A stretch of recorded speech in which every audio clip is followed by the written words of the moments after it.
How you all doing out there? Thank you. Thank you. Thank you. I'm honored and I'm blown away, even though this is my 25th year plus doing this. I've been doing this for a quarter of a century now, which is quite amazing for me in the process. Thank you.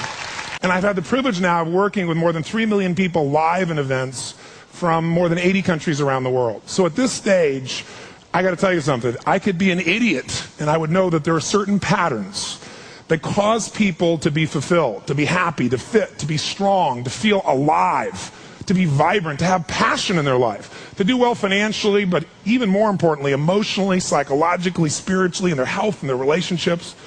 And there are also patterns that make people frustrated, overwhelmed, depressed, sad, lonely, cause them to be struggling financially, struggling with their bodies, struggling intimately. And those patterns, they're not because there's something wrong with somebody, it's because of a pattern that we're doing. And I've spent a quarter of a century of my life basically studying the most successful people in the world and the most challenged, and figuring out what's the fastest way to create a change in basically developing the one thing that all people have in common who succeed. They're leaders. This is a leadership program. Because I don't care what style you are. I don't care if you're a mom. If you're a great mom, you lead your child. You're not led by your child. Or a great dad. If you're a great business person, you're a great salesperson, you're a great negotiator, you're a great anything, you're a great human being. This has been my entire life's obsession. What makes the difference in people's lives? And that leadership component, as I say, doesn't always mean somebody follows you. A leader is somebody who lives life on their terms. That you will never settle for less than you can be or share or give or create. It's not what we get that makes us happy, it's who we become. How we live our life, who we are as a person. People can take away all the things, but who you become, no one can take away. And the problem is most of us are trying to be something we're not. And it isn't so much about change, about changing yourself. The change happens when you be yourself. Know thyself, that's the hard part for most people, and then be thyself. Because most of us in our lives, out of our desire for respect or achievement or love or connection or something, we've been trying to be the way we think we'd have to be in order to get that love, respect, appreciation, whatever it is we've been after at some unconscious level. And we've been doing it so long that we think that this is who we are. Because success without fulfillment is failure. And I can't tell you how many people I work with who are supposedly the best in the world at what they do, and they have more money than they can spend, and they have all these people that love and respect them, and yet they're unhappy inside. Because if you want to know what's really you, where you're going to be alive is when it's really you. And you may even think you know who you are because you've been living a certain way, but I'll tell you how you'll know. You'll feel euphoric, you'll feel strong, you'll feel unlimited, you'll feel free. I have seen, out of 3 million people around this earth in 80 countries, I've seen just about anything you can see, and there are only so many patterns. And what you're going to find underneath all of this behavior is we have the same needs. There are 6 human needs we're going to review tonight. When you understand what those needs are and which ones you're focusing on, you start to understand why people do the crazy things they do, including you and I. And you begin to understand, hey, there might be a better way to meet my needs, and I don't have to get caught up in this game of stress and frustration and upset, or I could really help this person I care about, because I could see what's really going on. Part of what we want to accomplish here as leaders is we want to become practical psychologists. We want to understand what's really going on so we can help, so we can make a difference, so we can transform. So yes, of course you can do better in your business, because the more you understand about what people need and want, the greater you're going to be. The better manager, better leader, the better mom or dad, the better friend. And there's a better you that's available when you understand what's driving you. But most of us are running patterns over and over again. And we want to free that up. To free it up, we got to break the pattern. We got to do things that are different. So we're going to do something different. I'm not here because I believe in positive thinking. If you think that's what I believe, you don't know much about me. I'm not one of those people that believes you're supposed to go to your garden and chant, there's no weeds, there's no weeds, there's no weeds, there's no weeds.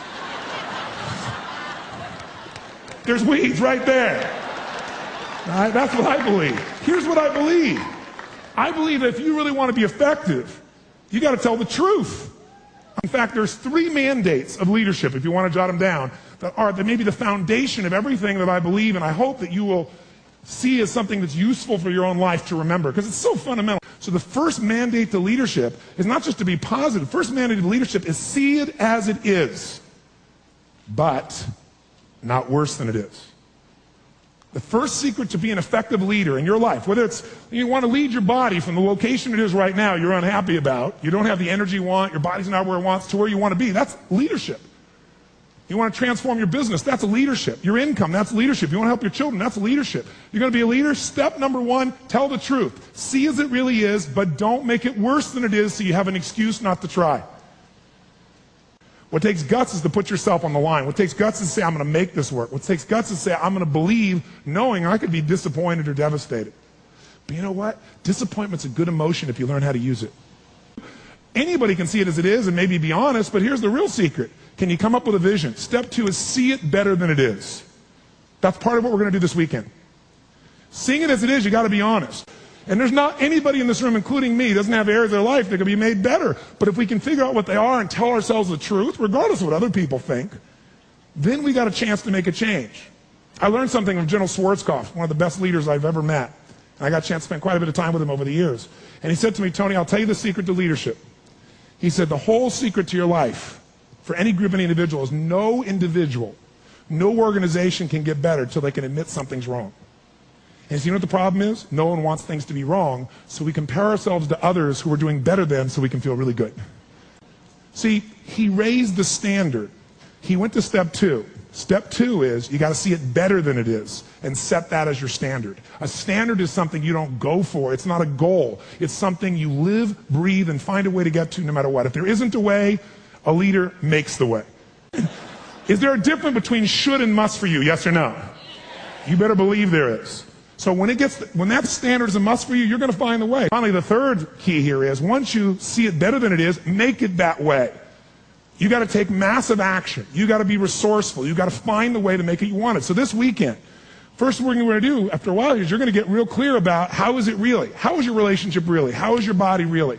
How is your career really? How are your finances really? All of us in this room, as different as we are, and you can look around, you see every gender, race, probably religion, belief structure in this room. The one thing I bet we have in common is we won't settle. How many came because you want more? How many came because you want more? Say I. Oh, say I. So whatever that more is that you came for, more energy, more focus, more determination, more confidence, more certainty, more love, more success, more playfulness, more of your body being where it is, more of your spirit alive, whatever it is, I can tell you this, whatever you think you came for, that's not why you came. Because I've done this for 25 years. I'm not saying you won't get that too. But what brought you here and what you're going to leave with is going to be more than what you thought. I can promise you. You want to know what makes us happy? Progress. That's it. I don't care what you've achieved. If you don't feel like you're still growing, if you don't feel like you're still contributing, if you don't feel like there's some progress in your body or your mind or your relationship or your business, if you don't feel like there's progress, you're going to be unhappy. I don't care how big your life is compared to other people. Progress is the game, my friends. It's being alive. And if we're going to be alive, absolutely. Whatever your game plan is, it's ultimately to get to a certain feeling. And the truth is you can have it right now. This next few days is the beginning of that path, and we want to take it to a whole nother level. And let's start now.